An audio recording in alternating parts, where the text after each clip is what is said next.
जय श्री कृष्णा। आज आप सबको फिर आधुनिक काल की आधुनिक कथा सुनाने जा रहे हैं जो पुराणों के बारे में है। इस प्रकार पुरातत्व विज्ञान और नालंदा विश्वविद्यालय के पाठ्यक्रम के रूप में पढ़ाया जा चुका है कि समय के प्रभाव नष्ट हो चुकी है, क्योंकि कलयुग के लोग अत्यंत मंद बुद्धि हैं। इसीलिए हमारे ज्ञानवर्धक ये ऋषि ने शीलसूत गोस्वामी जी से वेदों की रचना के बारे में आज से 5000 वर्ष पूर्व ही जिज्ञासा की थी। तो चलिए आज हम उनके बारे में श्रवण करते हैं। सृष्टि का आरंभ हो रहा था तो एक दिव्य ध्वनि का सूक्ष्म नाद ब्रह्मा जी के हृदय में उत्पन्न हुआ। यह नाद ऐसा था कि इसका अनुभव केवल ब्रह्मा श्रवण से ही पूर्णतः बंद करने पर ही हो सकता था और कुछ नहीं, बल्कि वेदों का सूक्ष्म रूप था। महान ऋषि के हृदय में समस्त कल्प से दूर रखने के लिए इसकी पूजा करते। इनके पश्चात सूक्ष्म नाद से ओमकार प्रकट हुआ, जो कि 3 ध्वनियों अ, उ और म का मिश्रण है। जब हृदय शुद्ध होता है तो ओमकार की सूक्ष्म शक्तियाँ उसमें स्वतः प्रकट हो जाती है। यह ओमकार भगवान परमात्मा और निराकार ब्रह्मा के 3 रूपों में परम सत्य को प्रकट करता है। जब आत्मा ओमकार के दिव्य ध्वनि उत्पन्न करती है तो हृदय स्थित परमात्मा उस उच्चारण को सुनते हैं। समस्त वैदिक ज्ञान के विस्तार भी ओमकार से होता है। अन्य सभी ध्वनि उत्पन्न ओमकार से ही संभव है। इन ध्वनि की सहायता से ब्रह्मा जी अपने 4 मुख से 4 वेदों को प्रकट करते हैं। इसके पश्चात यह दिव्य ज्ञान ब्रह्मा जी के पुत्रों तथा उनके शिष्यों के माध्यम से ब्रह्मांड में फैलने लगता है। सर्वप्रथम एक ही वेद था और यह गुरु शिष्य परंपरा के माध्यम में इस लोक में अपना आया था, परंतु द्वापर युग के अंत में ऋषि गण इस वेद का विभाजन करते ताकि कलयुग के लोग सरलता से इन्हें समझ सके। वर्तमान काल के व्यवस्थ मनु के अधीन है। इस काल में सल वेद व्यास जी प्रकट हुए हैं, जो कि ऋषि पराशर सत्यवती के पुत्र थे। ब्रह्मा जी, शिव जी तथा अन्य देवताओं ने भगवान विष्णु से निवेदन किया कि वे वेद व्यास जी के वेदों के विभाजन का कार्यभार सौंपे। अतः उन्हें 4 वेदों की रचना की। उन्होंने अपने 4 प्रमुख शिष्यों को इन 4 वेदों का ज्ञान दिया। ऋग्वेद ज्ञान, यजुर्वेद का ज्ञान, वैश्वयापन का सामवेद का ज्ञान जैमिनी को और अथर्ववेद का ज्ञान सुमंतु को प्रदान किया गया। इन 4 शिष्यों के 4 वेदों पुनः विभाजित किया गया और अपने शिष्यों के द्वारा इस ज्ञान को प्रसार किया। एक समय की बात है, ऋषि वैश्यापन ब्रह्मा हत्या के अपराध से पीड़ित हो गए थे।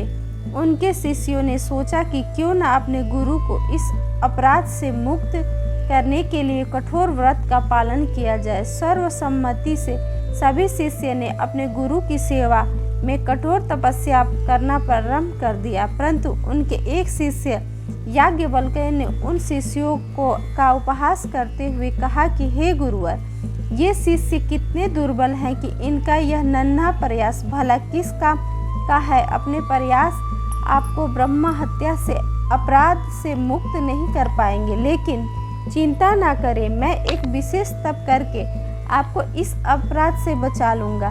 बस फिर क्या था। अपने शिष्यों का ऐसा अपमान सुनकर ऋषि वैशंपायन ने याज्ञवल्क्य से कहा कि उसने ब्राह्मणों का घोर अपमान किया है, इसीलिए उन्हें भी ज्ञान उसे प्रदान किया, वह उसे लौटा दे।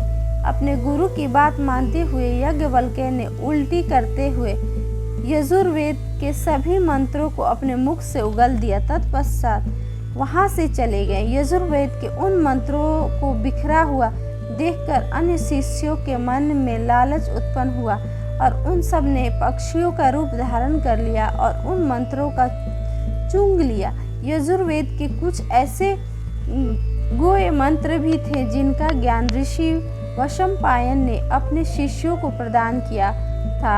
याज्ञवल्क्य के मन में भी इन मंत्रों को ग्रहण करने की अभिलाषा थी, लेकिन वे अपने गुरु द्वारा त्यागे जा चुके थे। इसीलिए वे इन मंत्रों के ज्ञान को प्राप्त करने के लिए सूर्य देव के माध्यम से भगवान नारायण की उपासना करने लगे। सूर्य देव ने उनकी तपस्या से प्रसन्न हो गए, उन्हें एक घोड़े का रूप धारण किया और आयल यज्ञ के वल्क यजुर्वेद अनेक मंत्र सिखाए। ऐसे मंत्र थे जिनके ज्ञान मनुष्य समाज में किसी को नहीं था। इन मंत्रों की सहायता से याज्ञवल्क्य ने वैदिक साहित्य 15 नवीन शाखाएं आरंभ किए, जिसे कुछ परंपराओं ने स्वीकार भी कर लिया। इसके पश्चात पुराणों की 6 संहिता की रचना हुई, जिनमें 6 आचार्य हुए: त्रियारूढ़, सारवर्ण, अकृत, वर्ण, वैशंपायन और हरित। उन्होंने यह ज्ञान रोमहर्षण से प्राप्त किया, जो कि वेद व्यास के शिष्य थे और शील सुत गोस्वामी के पिता।